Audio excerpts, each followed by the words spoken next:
आखिर ये हम्म व्यवस्था कैसी है? इस पे हम्म जितनी भी सरकारें हैं, केंद्र से लेकर राज्य तक जितनी भी सरकारें हैं, ये गूंगी बहरी क्यों बनी रहती है? जब इसी तरह से युवाओं के साथ आप इतनी बदहाली करेंगे, सारे युवा सड़क पे मार रहे हैं, उनको लाठियां से पीटा गया भाई। कल जो प्रदर्शन कर रहे थे दिनकर गोलंबर के पास, जी उनका सिर फोड़ दिया गया, पैर जी तोड़ जी दिया बिल्कुल गया। बिल्कुल।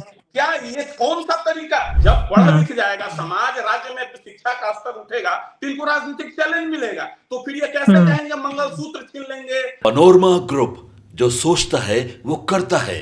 आपके अपने सपनों का आशियाना। नमस्कार, भारत लाइव पे आप सभी का बहुत बहुत स्वागत है।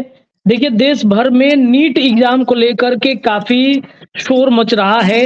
नीट एग्जाम में जो धांधली हुई है, इस धांधली पर हालांकि सुप्रीम कोर्ट के तरफ से जो बातें कही जा रही हैं कि कार्रवाई तो होंगी, बावजूद इसके जो धांधली लगातार चल रही है, जो आवाज लगातार छात्रों की तरफ से उठाई जा रही है, इस मसले पर सरकार को क्या फैसला कड़े करने चाहिए ताकि देश भर में इस तरीके से जो लगातार पेपर लीक होते हैं, न सिर्फ नीट एग्जाम बल्कि कई ऐसे एग्जाम हैं, कई ऐसे परीक्षाएं हैं जिनमें हमने देखा है कि पेपर लीक हो जाता है। बीपीएससी, यूपीएससी जैसी जो परीक्षाएं होती हैं उसमें पेपर लीक हो जाता है। धांधली का तार जो है बिहार से ही जुड़ा रहता है। ऐसे में क्या बिहार की बदनामी किस तरीके से सरकार इस दाग को धोएगी, इस तमाम विषयों पर चर्चा करेंगे। वाईएसडी से हमारे साथ अमित सिंह जुड़ गए हैं। बहुत बहुत स्वागत है सर आपका भारत लाइव पे। बहुत बहुत धन्यवाद रत्नेश जी। युवाओं की पार्टी युवा समृद्धि दल जिस तरीके से आवाज युवाओं के प्रति उठाती है, नीट धांधली जो देश भर में इस वक्त चल रहा है, इस पर क्या प्रतिक्रिया होगी आपकी सर?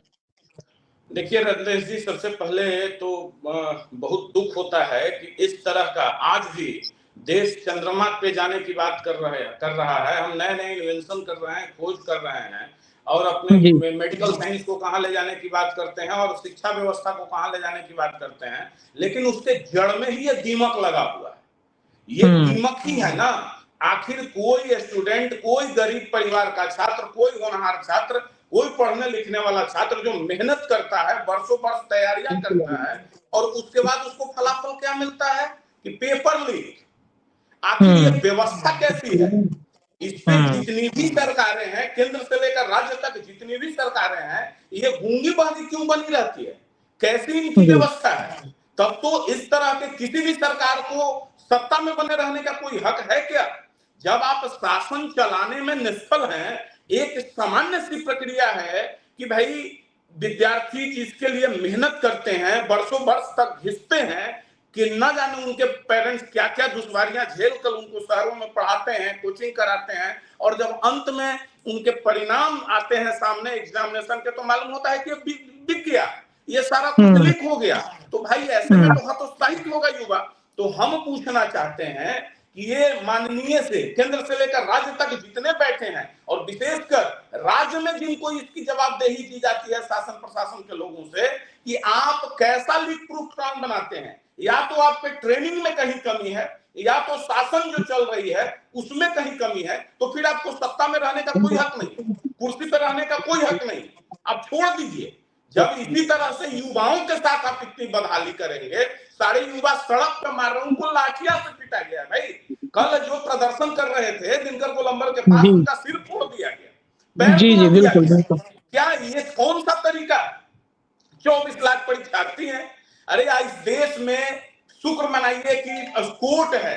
अगर सुप्रीम कोर्ट, हाई कोर्ट नहीं होती ना, तो ये नंगा नाच करते। और इन हम्म सबों का जो हमें लगता है कि सबसे महत्वपूर्ण कारण है, वो एक है कि युवाओं का समुचित राजनीतिक भागीदारी नहीं होना। हमारे हम्म जो देश में युवा हैं, बताइए, वोट देने के लिए वोटर 70 से 75% है, और आप देखें कि कितने प्रतिशत सांसद जीत कर गए, कितने प्रतिशत को केंद्रीय मंत्रिमंडल में जगह दिया गया। 12 से 13% युवाओं को, 50 वर्ष से कम आयु के। बिहार में कितने प्रतिशत युवा मंत्रिमंडल में है? तो क्योंकि आखिर युवाओं से हम कहना चाहेंगे कि भाई, जब आपका प्रतिनिधि ही नहीं होगा, जहां कानून बनता है, जो देश चलाते हैं, उच्च सदन में, निम्न सदन में बैठकर, वहां आपका प्रतिनिधित्व ही जीरो है, आवाज उठाने वाला कोई नहीं है, तो फिर आप कैसे चलेंगे? आपको यह दिन देखना पड़ेगा। इसलिए युवाओं को जागने की आवश्यकता है और वैसे राजनीतिक दलों के सत्ता पे अगर थोड़ी सी भी थोड़ा सा ईमान बचा है, थोड़ा सा गैरत है, तो तत्काल रिजाइन देना चाहिए। और हम मांग करना चाहेंगे कि इसकी सीबीआई से जांच करा के नहीं बल्कि सुप्रीम कोर्ट की निगरानी में इसकी जांच होनी चाहिए और इस पे ऐसा कुठाराघात होना चाहिए, ऐसा प्रहार होना चाहिए, ऐसे जितने भी माफिया हैं उन पे इतना कड़ा प्रहार होना चाहिए कि आने वाले 7 पीढ़ियां इस दंड को याद रखें। जी धर्मेंद्र प्रधान जो केंद्रीय शिक्षा मंत्री हैं वो तो कहते हैं कि हम लगे हुए हैं, बच्चों से बात करेंगे, उनके अभिभावक से बात करेंगे, परेशान होने की जरूरत नहीं है। सुप्रीम कोर्ट, हाई कोर्ट जो है वो लगातार इस पर दखलंदाजी कर रही है। तो ऐसा नहीं लगता है आपको कि ये आश्वासन मिल रहा है तो शायद जो धांधली प्रक्रिया नेट में हुई है वो ठीक हो जाएगी? माननीय शिक्षा मंत्री जी को इमीडिएट इस्तीफा दे देना चाहिए अगर ऐसी बात कर रहे हैं तो। क्या धांधली हुई क्यों? हम देश में 5वें स्तर की इकोनॉमी व्यवस्था और तीसरे की बनने की तैयारी कर रहे हैं। किसके आधार, किसके कंधे पे बल रखकर बनेंगे भाई?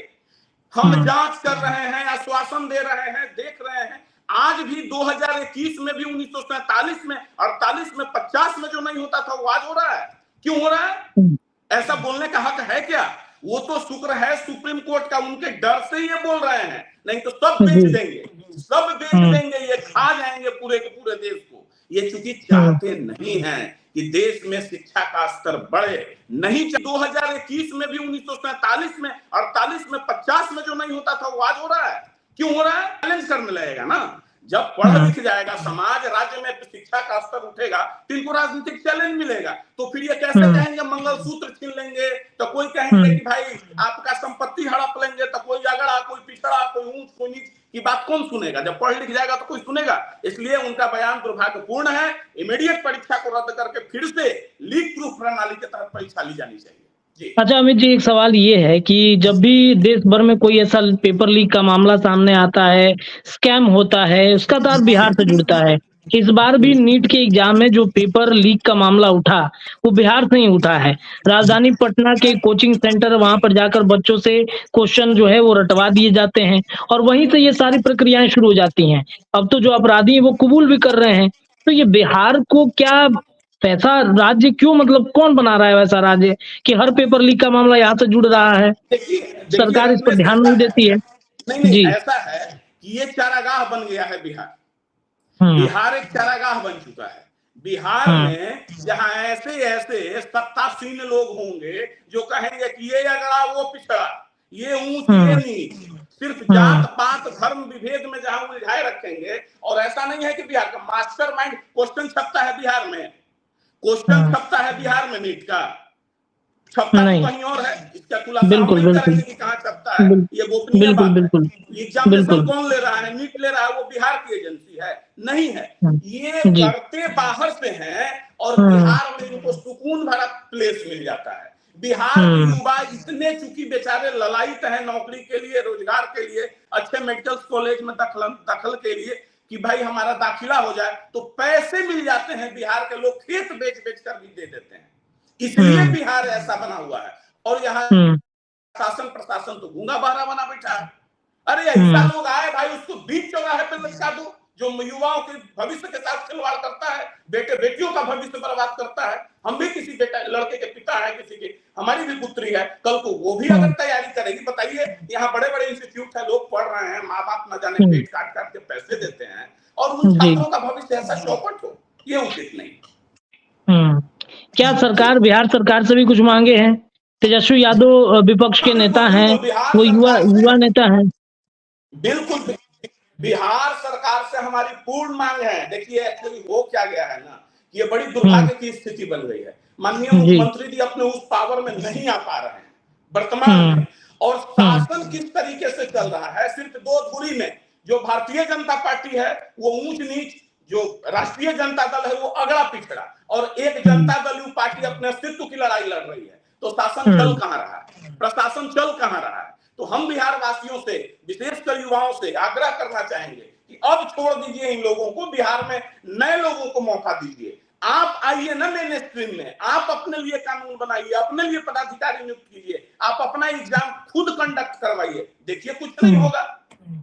जी एक अंतिम प्रश्न है, तेजस्वी यादव विपक्ष के नेता हैं या फिर विपक्ष में जो इंडिया गठबंधन की सरकार है, आपको ऐसा नहीं लगता कि नीट के मुद्दे को शायद वो प्रखरता से नहीं उठाते, सरकार कुछ सुनती उनकी, विपक्ष के नेता होने के नाते? अब घूमने से फुर्सत होगा तब ना, भोग विलास से फुर्सत होगा तब ना।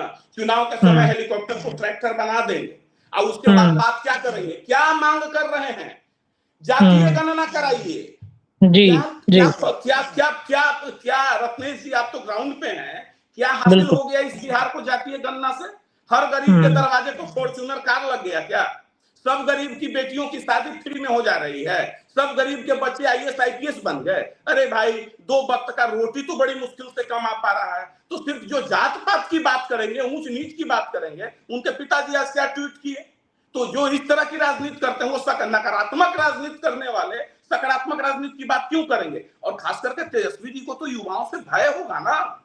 जो पढ़े लिखे, अगर बिहार में पढ़ने लिखने वाले युवा आगे आ जाएंगे तो उनको तो भय है उससे, वो कहां आने देना चाहेंगे? ये बिहार खुला है क्या कि चरवाहा विद्यालय उन्हीं के पिताजी खुलवाए थे? तो चरवाहा विद्यालय के नजरिए से ना बिहार को देखते हैं, नौकरी के बदले जमीन के नजरिए से ना देखते हैं। और ये भारतीय जनता पार्टी को तो कोई लेना ही देना नहीं है, ये तो बैकबोन रीढ़ विहीन पार्टी बिहार में है। इसके कभी नीतीश कुमार के कंधे पे विक्रम बेताल जैसा सवार हो जाएगी, कभी चिराग पासवान के कंधे पे। अपने बलबूते चलने वाली लंगने नहीं है। तो कुल मिलाकर ये सारी पार्टियां बिहार का हित नहीं चाहती है। अब बिहार में नए लोगों को और युवाओं की सरकार होनी चाहिए।